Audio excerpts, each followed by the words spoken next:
I've got a new exciting update for you in the master plugin. I have a work file here and a library file with a variant set. What if I don't want to use instances here from the library? Instead, I want to create a local copy of this component. Now I can do that easily with the master plugin. Go to Master, Other, Create a local copy of components. It's gonna automatically find all instances in the file and ask you to relink them or keep them as is. For now, I'll just create a new local copy.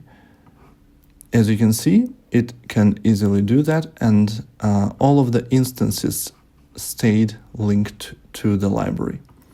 Now let's remove this component and let's try that again. Master, Other, Create local copy of components.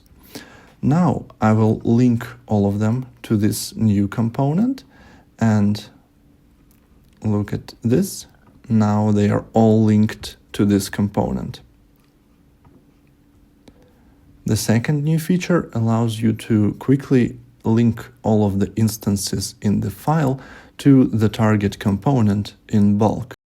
First, simply select the component, go to Master, pick Target Component. This is the local component that I want to link these instances to. As you can see, I changed the alignment here. And now I just select one of the instances and go to Master, Other, Link in all instances of Node. It quickly found all of the instances of that component and linked them to this new local component. Hope these features help you with your design systems work. Let me know what you think. Thank you.